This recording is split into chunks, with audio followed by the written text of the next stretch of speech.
Bismillahirrahmanirrahim. Assalamualaikum warahmatullahi wabarakatuh.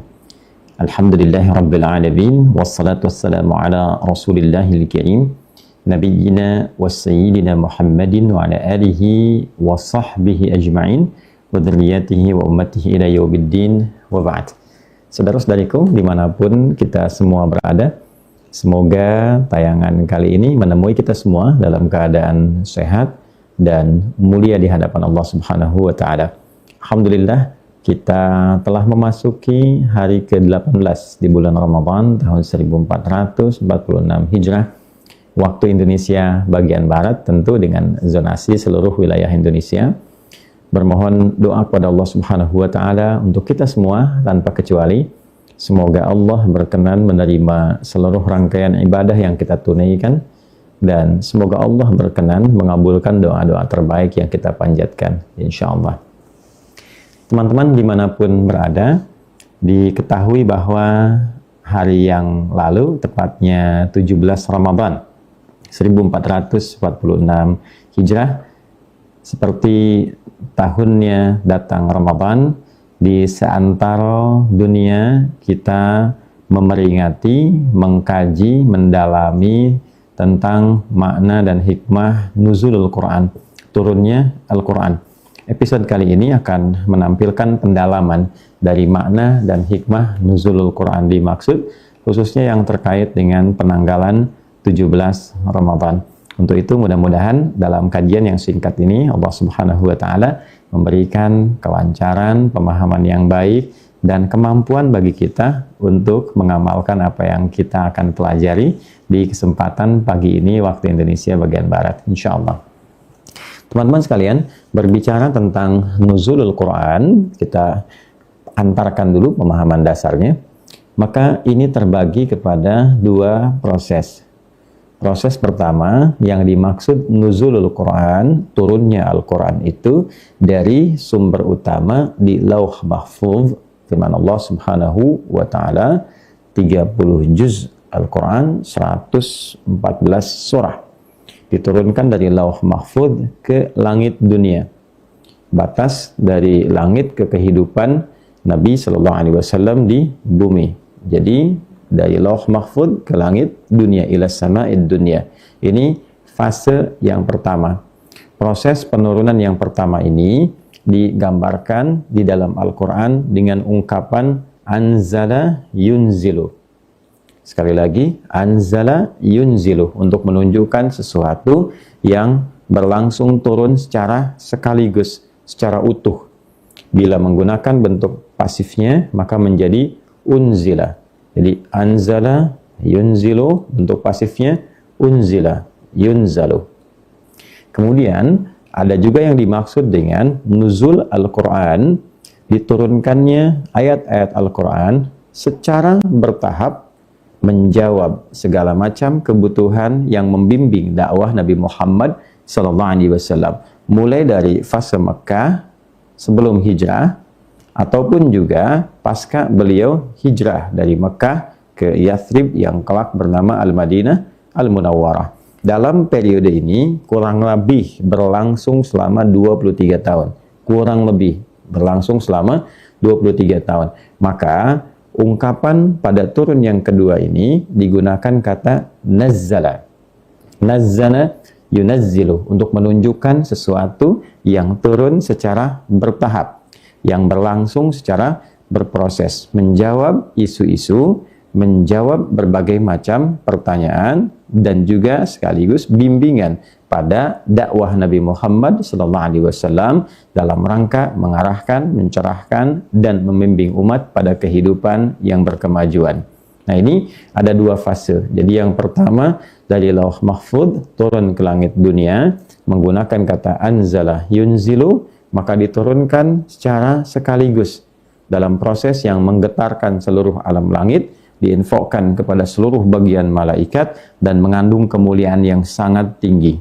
Maka yang kedua, prosesnya dari langit dunia diturunkan bimbingan secara bertahap kepada Nabi SAW sesuai kebutuhan dakwah, yang kelak itu menjadi kurikulum kehidupan, yang kemudian utuh diturunkan 30 juz selama beliau bertugas, yang dengan itu pula kemudian diriwayatkan baik secara lisan, dihafalkan di dada-dada insan orang beriman, dan saat yang bersamaan dikuatkan juga kemudian di era-era berikutnya dalam bentuk kodifikasi tulisan, sehingga terjaga Al-Quran ini utuh baik secara tulisan di mushaf, bentuk mushaf yang sering kita baca ini, ataupun juga dalam dada insan beriman berupa hafalan. Ini keunggulan Al-Quran yang mutlak dijaga oleh Allah Subhanahu wa Ta'ala, dan ini tidak ditemukan dalam kitab-kitab manapun. Jadi satu-satunya kitab suci di muka bumi ini yang terjaga baik itu dari segi hafalannya, bacaannya, pun demikian tulisannya yang saling menguatkan penjagaannya, kecuali Al-Quran. Ini yang dimaksud di dalam Al-Quran, firman Allah di surah ke-15 Al-Hijr di ayat ke-9. Inna nahnu nazzalna al-Quran wa inna nazzalna dzikra wa inna lahu lahafidhun. Kita ulangi penegasannya. Inna nahnu nazzalna dzikra wa inna lahu lahafidhun. Sungguh akulah dengan segala keagunganku yang telah menurunkan Al-Quran, ya, sebagai pengingat untuk berkehidupan, sebagai pedoman berkehidupan, dan dengan itulah kemudian aku pun menjaga itu semua. Nah, di antara penjagaan yang dimaksudkan itu adalah penjagaan dengan proses hafalan yang juga diiringi dengan proses tulisan. Jadi teman-teman, kalau ada orang yang lupa, dia lihat mushaf. Kalau ada cetakan yang keliru, dibenarkan dengan hafalan.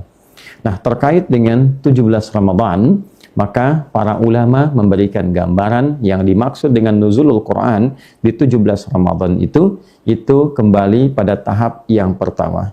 Inilah yang dimaksud dengan turunnya Al-Quran secara sekaligus dari Lauh Mahfudz ke langit dunia, yang memberikan satu kesan sangat istimewa, sangat penting, saking pentingnya diviralkan di alam langit, bergetar seluruhnya, dan diturunkan dalam semua keadaan yang istimewa.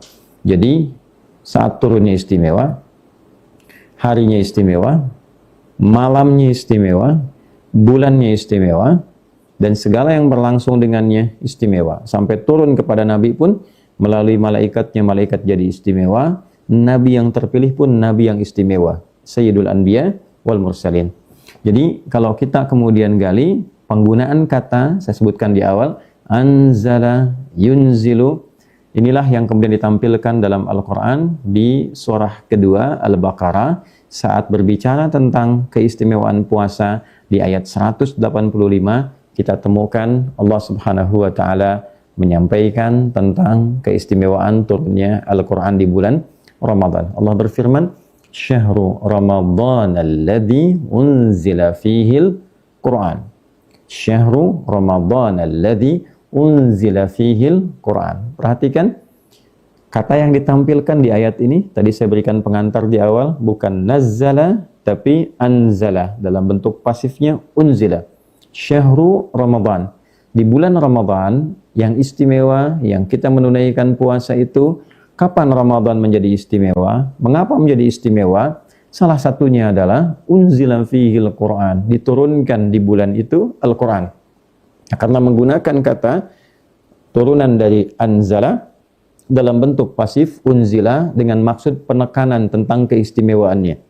Ya, jadi tidak disebutkan dalam bentuk aktif, tapi dalam bentuk pasif untuk menekankan keistimewaan turunnya Al-Quran ini. Nanti kita akan lihat apa yang istimewa di balik penurunan ini. Maknanya bagaimana, hikmahnya seperti apa.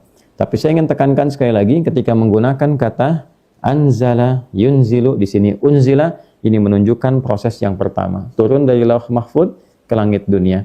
Inilah waktunya yang berlangsung di malam hari dalam satu bagian Ramadan yang disebut dengan malam Al-Qadar.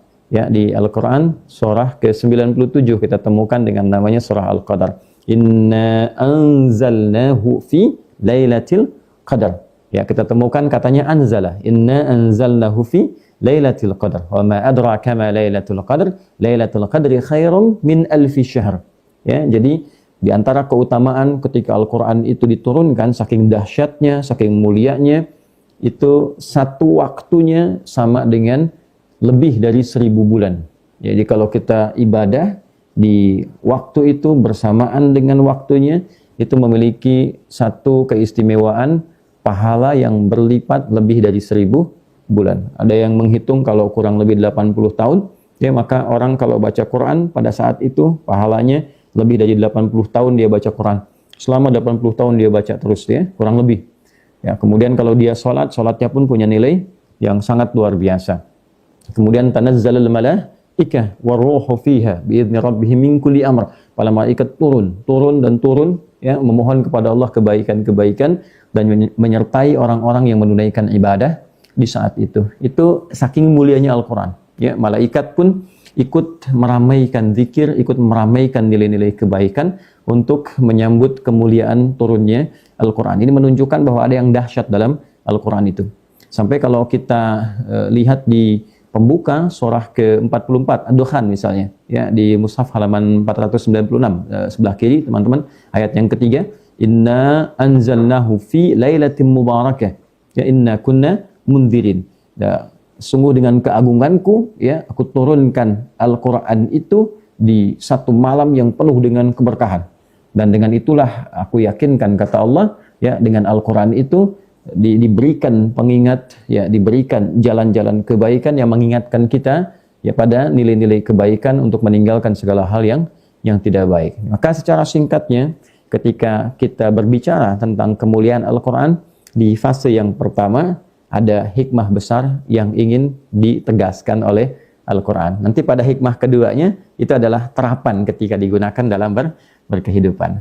Maka teman-teman, di pertemuan yang pertama ini kita akan coba tarik, ya, terkait dengan nuzul Quran ini untuk memaknai apa keistimewaan, apa makna, apa hikmah pada proses turunnya Al-Quran ini dari Lauh Mahfuz ke langit dunia, sampai kemudian diviralkan di alam malaikat, semua menyambut dengan berbagai jenis amal saleh, menyertai orang-orang yang berbuat kebaikan, dan di saat yang sama diberkahi waktunya dengan penuh kemuliaan. Untuk menegaskan apa semua kemuliaan ini? Apa fungsinya? Maka kembali ke Al-Quran surah kedua Al-Baqarah di ayat 185, kita teruskan bacaannya. Syahrul Ramadhan alladzi unzila fihi al-Quran hudan linnas wa bayyinatin minal huda wal furqan. Maka tujuan diturunkannya Al-Quran ini secara utuh sejak mulai ke langit dunia, tujuan pokoknya untuk mendeklarasikan kepada seluruh umat manusia hudan linnas, bahwa Quran itu berisi petunjuk berkehidupan untuk manusia. Isi semua surah dalam Al-Quran itu adalah kurikulum hidup bagi manusia, pedoman berkehidupan, pencerah bagi seluruh kehidupan manusia, yang dengan itu bila ia mampu mengeluarkan petunjuk-petunjuk itu yang terdapat di dalam Al-Quran, dari Al-Fatihah sampai dengan An-Nas, 114 surah, 30 juz, maka isinya sebagai panduan kehidupan yang mengantarkan kita pada kehidupan yang cerah, yang berkemajuan, dan memudahkan segala urusan kita. Wa bayyinatin minal huda wal furqan, memberikan penjelas bagaimana kita mesti melangkah untuk membedakan ini yang baik, ini yang tidak baik, ini yang bermanfaat, ini yang tidak bermanfaat, ini yang soleh, ini yang salah. Jadi dengan membedakan dan memiliki kemampuan untuk membedakan itu disebut dengan furqan, maka jalan hidup kita lebih terang, lebih cerah, ya. Jadi kalau kita ingin jadikan kehidupan kita lebih tenang, dijelaskan dalam Al-Quran. Ini, kau gunakan fungsi lisanmu begini yang baik, yang tak baik jauhi. Kau gunakan fungsi pandanganmu begini, ini pandangan yang baik begini, yang tak baik begini. Sampai ke ujung kaki. Bila mampu kita keluarkan ayatnya, mampu kita keluarkan kurikulum yang menuntun cara kita beraktivitas dalam kehidupan, maka ini yang dimaksudkan yukhrijan nas minadh dhulumati ilan nur, mengeluarkan manusia kepada nilai-nilai yang lebih terang, dari dunia gelap kepada dunia terang, dari sesuatu yang enggak bermanfaat kepada sesuatu yang lebih melahirkan kemaslahatan. Nah, ini gambaran yang pertama yang disebutkan, diisyaratkan di dalam Al-Quran, bahkan dengan tegas disampaikan, Quran adalah kurikulum kehidupan. Jadi ketika kita berinteraksi dengan Al-Quran, teman-teman, 30 juz ini, ya, Al-Fatihah sampai An-Nas, esensi yang menjadikan Quran ini turun bukan sekedar untuk dibaca. Jadi membaca itu adalah gerbang yang mengantarkan kita untuk mengetahui dan memahami isi bacaan. Ya, jadi kita belajar baca itu kan untuk tahu isinya apa, kan? Maknanya apa, petunjuknya apa yang ada di dalamnya. Maka Al-Quran pun demikian. Ya, hanya menariknya karena ini istimewa, firman Allah yang sangat luar biasa, yang terjaga, Maka setiap interaksi kita, walaupun dengan bacaan semata dengan Al-Quran, itu sudah melahirkan apresiasi tinggi di sisi Allah yang disebut dengan pahala itu. Nabi menegaskan akan pentingnya bacaan terhadap Al-Quran ini dari nilai pahalanya saja. Man qara'a harfan min kitabillah falahu asyru hasanat atau kama qala Rasulullah sallallahu alaihi wasallam. Siapapun yang mampu membaca Al-Quran, maka setiap hurufnya itu bernilai 10 kebaikan. Walam aqul alif lam mim harfun, walakin alifun harfun, lamun harfun, nun, mimun harfun, walikulli harfin asyru hasanat. Tapi alifnya satu huruf, lamnya satu huruf, mimnya satu huruf, dan setiap hurufnya itu melahirkan 10 kebaikan. Itu baru baca. Nah, tapi nggak sampai di situ. Karena keindahan Ramadan itu orang ingin senang baca Quran. Karena bulannya bulan Quran, orang ingin selalu senang baca Al-Quran. Karena bulan Quran. Makanya agak aneh kalau ada orang Islam beriman ketika di bulan Ramadan nggak bisa baca Al-Quran. Itu orang aneh. Ya. Nah, bahkan para ulama memberikan keterangan-keterangan spesifik tentang itu. Ya. Jadi agak aneh kalau ada orang Islam, sekali lagi, beriman di bulan Ramadan itu tidak tertarik baca Quran. Nggak bisa baca Quran. Ya, itu agak aneh. Kenapa? Karena Ramadan sendiri menjadi istimewa karena Quran turun di dalamnya, sehingga disebut bulannya Al-Quran. Ya, para ulama itu berlomba-lomba baca Al-Quran, mengkaji apa? Al-Quran. Nah, dengan kita mulai terbawa untuk berinteraksi dengan Al-Quran setelah bisa baca, ya kan? Maka yang kedua adalah kita berusaha menempatkan Al-Quran sebagai kurikulum kehidupan. Caranya bagaimana? Karena ini panduan hidup, ya kan?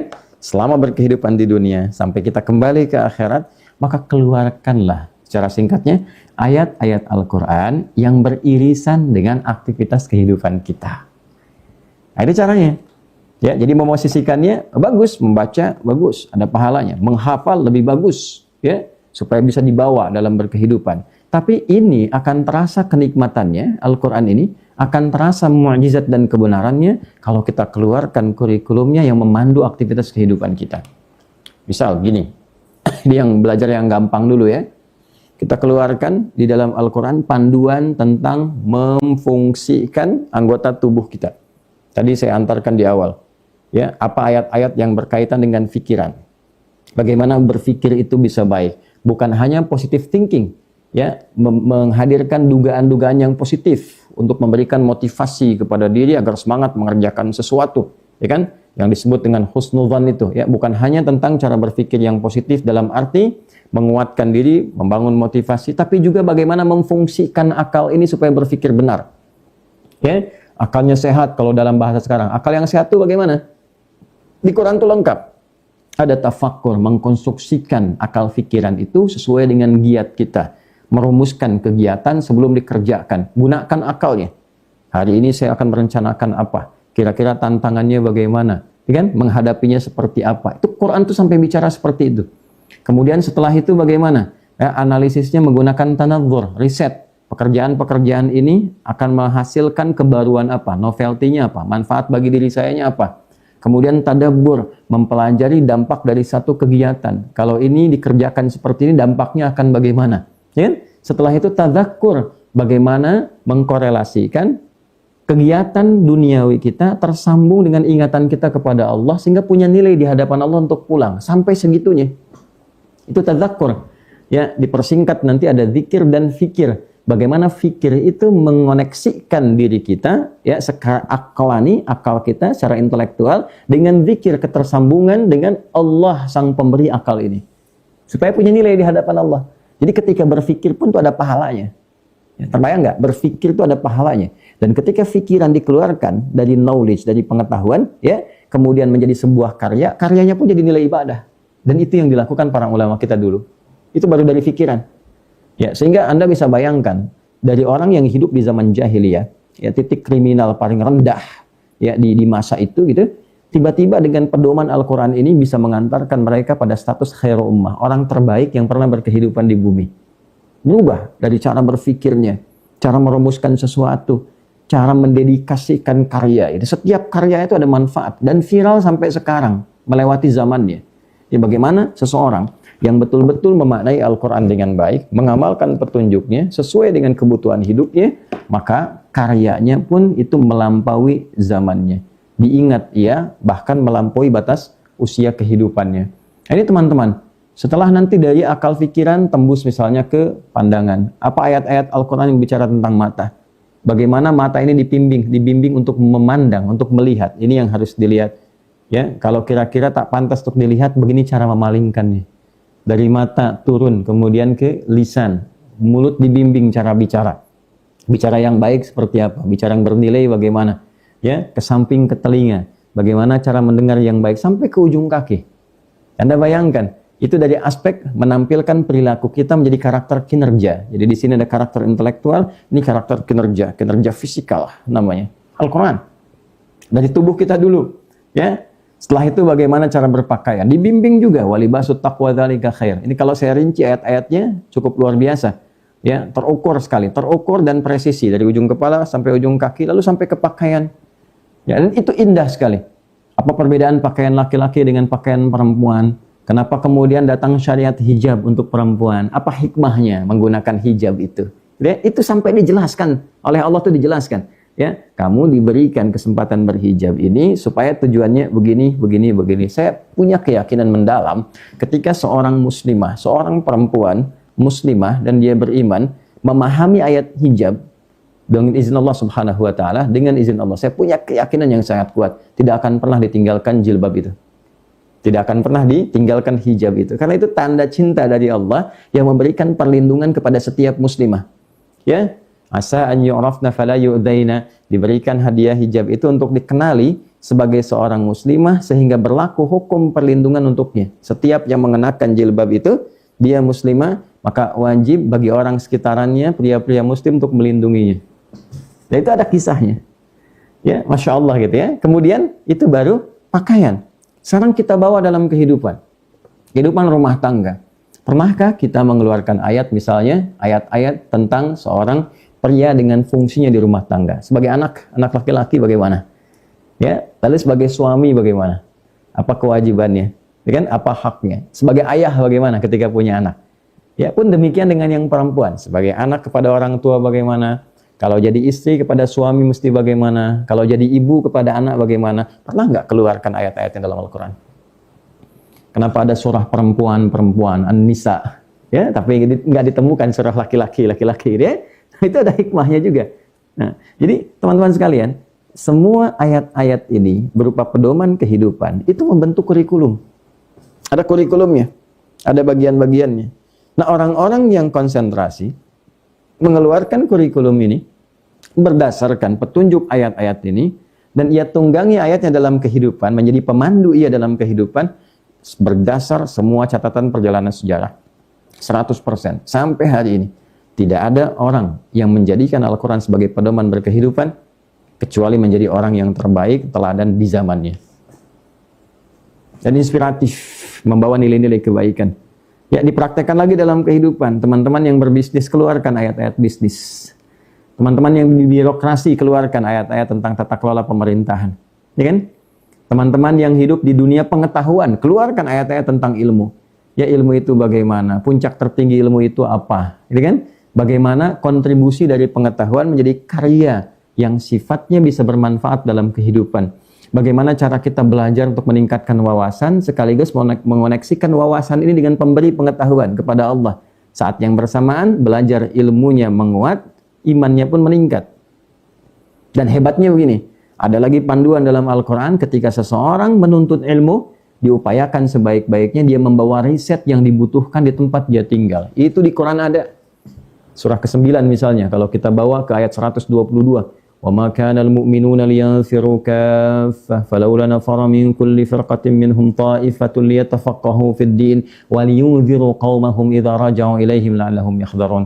Tidaklah semua insan beriman itu berjuang ke medan perang seluruhnya, ya, untuk membela negaranya, mempertahankan nilai kebaikan dan keimanannya. Mesti ada di antara mereka juga yang berjuang dengan pengetahuannya, berjuang dengan penanya, dia belajar.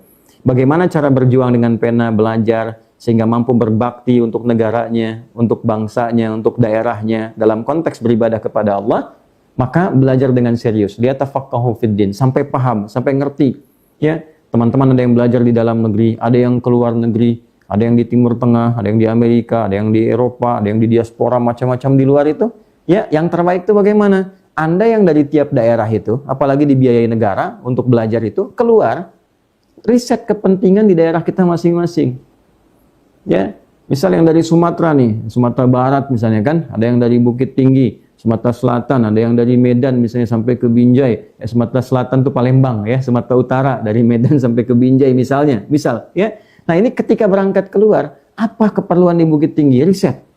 Oh ini yang dibutuhkan, mengembangkan desa saya begini. Ambil spesialisasi yang kiranya itu bisa membantu daerah kita bisa maju berkembang.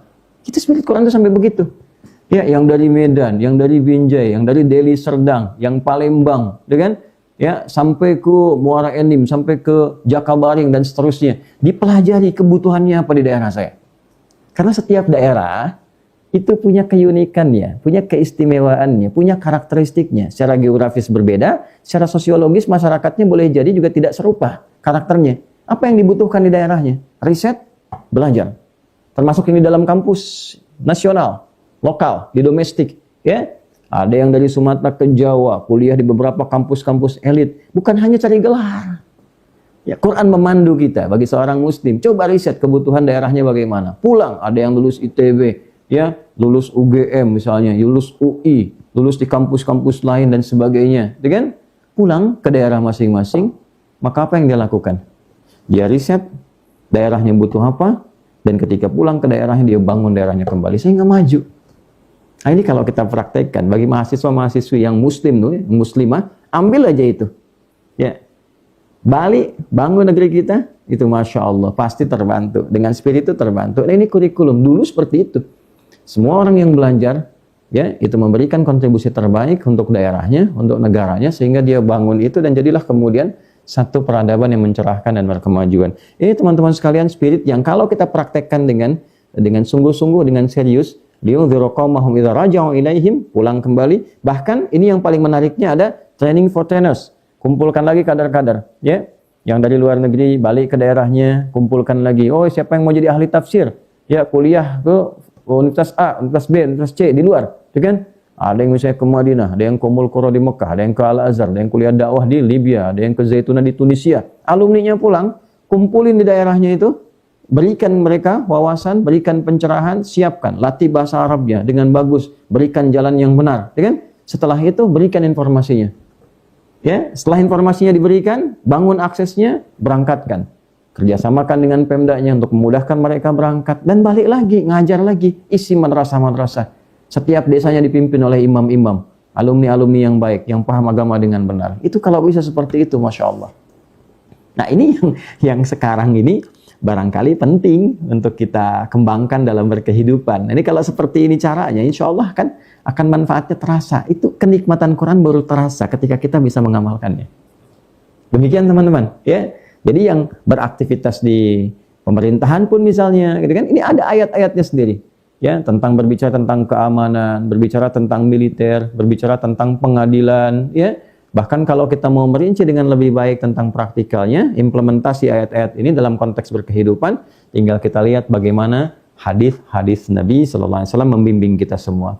Untuk itu, saya sering katakan dalam beberapa kitab-kitab hadis yang bisa kita akses sampai sekarang, dan itu bisa dibuktikan juga. Ya, ini sangat menarik di Islam ini.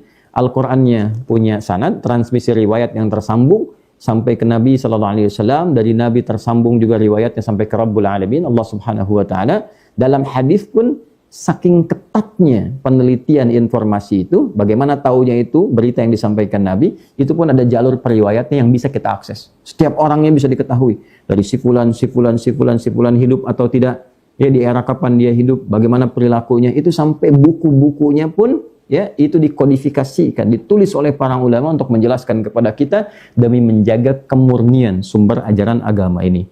Maka di antara mereka ada orang yang sangat serius mengumpulkan hadis Nabi, di antaranya Al-Imam Al-Bukhari, Muhammad bin Ismail bin Ibrahim, ya, bin Al-Mughirah bin Al-Bardizbah, tinggal di Kecamatan Ju'fa, Kabupaten Bukhara, Provinsi Khorasan, negaranya Uzbekistan sekarang, dikenal dengan Imam Al-Bukhari.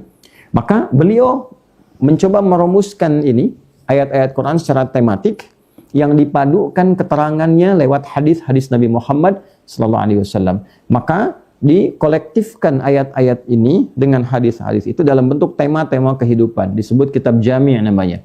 Ya, kitab jami', tema-tema umum tentang kehidupan. Maka dibuat 97 topik. Ya, 97 topik, diberi nama setiap topiknya terkait kebutuhan hidup kita dalam praktek yang pernah dicontohkan oleh Nabi sallallahu alaihi wasallam. Al-Jami' As-Sahih Al-Mukhtasar Al-Musnad min umuri Rasulillah sallallahu alaihi wasallam wa sunanihi wa ayyamihi. Ini kitab petunjuk tentang berkehidupan, isinya kurikulum hidup, 97 topik. Saya telah teliti validitasnya, tersambung sampai ke Nabi, disebutkan orang-orangnya, si fulan, si fulan, si fulan, si fulan. Dari masa beliau hidup, dia terima dari siapa, dari siapa, dari siapa, dilacak sampai kepada Nabi sallallahu alaihi wasallam. Ini berisi petunjuk dari perkara-perkara yang pernah diajarkan Nabi yang mampu diakses oleh Imam Al-Bukhari melalui jalur tadi dan kehidupan hariannya. 97 topik. Kitab Bad'ul Wahyi, topik pertama tentang legitimasi kenabian. Ya, supaya kita mengerti yang bicara ini Nabi. Dari mana taunya Nabi, dijelaskan tanda-tandanya. Ya, ada hadis-hadisnya, ada ayat, ada hadisnya. Kitabul Iman. Setelah itu kita yakin bagaimana cara menguatkan keyakinan, menjaga supaya tidak turun, tidak lemah imannya, dinaikkan dan dijaga supaya tidak turun bagaimana. Maka kita temukan hadis-hadisnya. Ini ayatnya, ini hadisnya. Ada subtopik, ada ayat, ada hadis. Kitabul Ilmi, topik yang ketiga. Bagaimana cara belajar dengan benar, cara menghadirkan pengetahuan. Itu ayatnya dibuat topik dulu, subtopik, ayatnya, hadisnya. Ya, setiap subtopiknya itu ada. Sampai ke waktu belajar yang efektif itu kapan? Ya, belajar bagi perempuan itu bagaimana? Dan Anda silahkan cek orang-orang yang mengamalkan petunjuk ayat-ayat ini dan bagaimana Nabi memberikan bimbingan mengimplementasikan ayat ini dalam kehidupan di bidang pengetahuan, tidak Anda temukan kecuali orang itu jadi begawan pengetahuan di eranya. Silahkan dicek. Orang-orang yang dikenang dalam sejarah sebagai ulama-ulama hebat, begawan pengetahuan, punya karya yang gemilang, berkontribusi pada peradaban, rata-rata mereka dari sejak dini sudah mengenal Al-Quran dan menghafalkannya. Dan terinspirasi dari ayat-ayat itu untuk menemukan kebaruan-kebaruan. Silakan Anda cek. Ya, Al-Ghazali, Al-Farabi, Al-Kindi, Al-Khawarizmi, Al-Battani, ya, dan sebagainya. Itu orang-orang ini adalah orang-orang luar biasa yang rata-rata mereka dari kecil sudah hafal Quran. Ya. Nah, ini hal-hal yang bisa kita temukan saat puasa misalnya sekarang.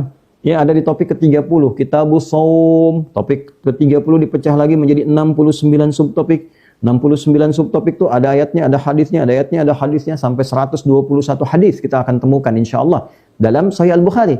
Ya, jadi bisa dibayangkan teman-teman sekalian, ini panduannya runtut sekali. Jadi cara kita berinteraksi dengan Al-Quran, cara kita berinteraksi dengan hadis, perspektifnya mesti dirubah sekarang. Ya, jadi bukan hanya menempatkan Al-Quran sebagai kitab bacaan.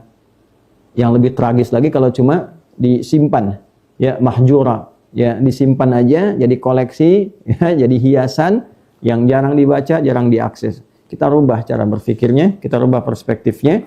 Ini kurikulum hidup. Mulai sekarang, profesinya apa? Keluarkan.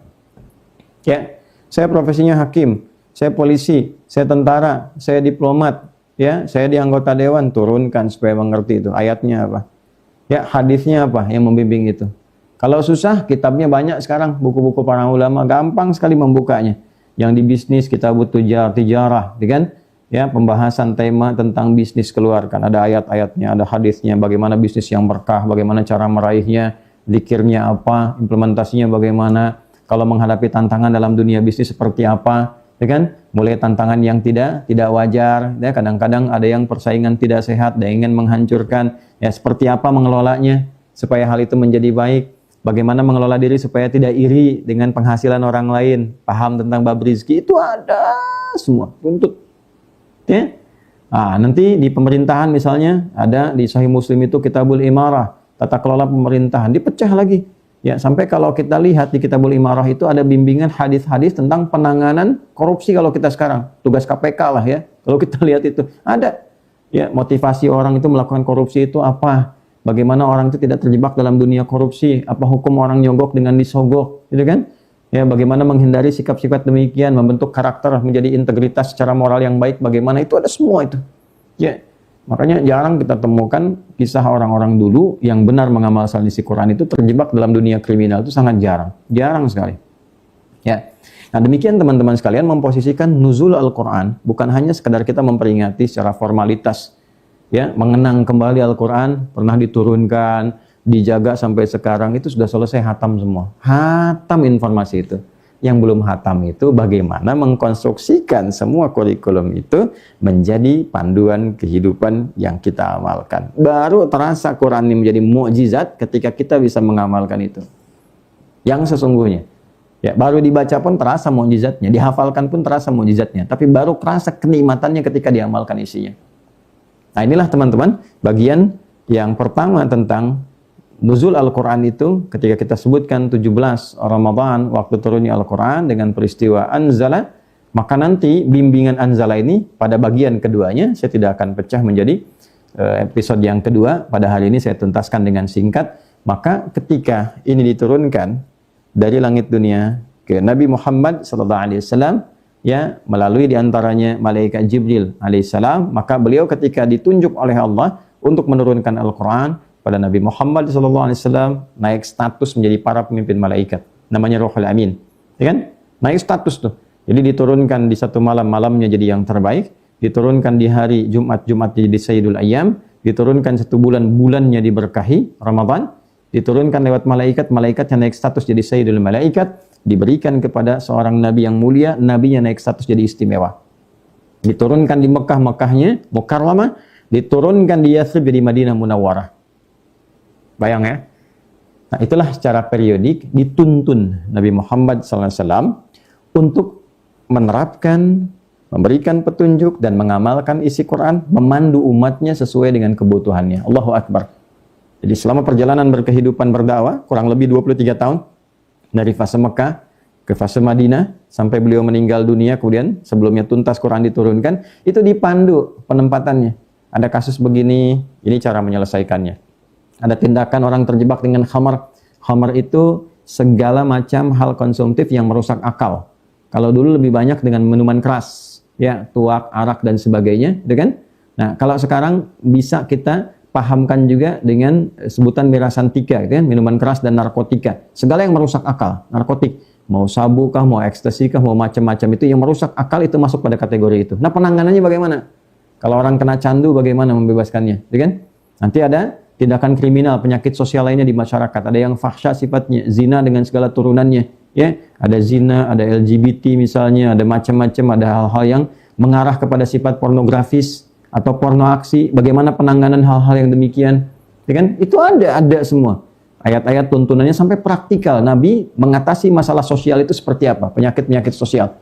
Ya, sampai ada yang kemudian dari sebab kefakiran, kekurangan kesejahteraan, ya, ada yang harus memaksa dirinya untuk mencuri, misalnya kan, bagaimana hukum bagi orang yang terpaksa keadaan demikian, tapi juga bagaimana mencegah orang-orang supaya ya tidak masuk dalam dunia kriminal. Nah, itu petunjuknya ada semua. Ya, jadi kalau kita bisa coba gali itu dengan petunjuk yang terangkai. Jadi apa sih yang kurang lengkap dalam kehidupan Nabi itu? Orangnya ada, sejarahnya jelas, situsnya sampai sekarang masih ada. Dari tempat lahirnya Nabi masih ada sampai sekarang.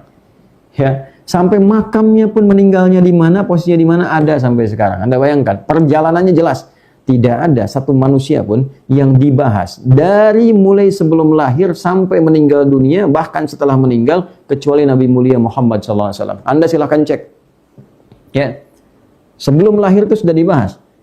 Kakeknya siapa? Anda bayangkan, kakeknya siapa? Ayahnya siapa? Ibunya siapa? Pamannya siapa? Paman yang baik bagaimana? Yang kurang baik bagaimana? Itu kan? Ketika terlahir, dari mulai lahirnya kapan? Kejadian dunia ketika beliau lahir seperti apa? Silahkan dicek dari penamaannya. Dari mulai tumbuh, ya, dari tumbuh diasuh oleh siapa? Diberikan ASI oleh siapa? Nggak ada orang yang dalam hidupnya diriwayatkan selengkap ini.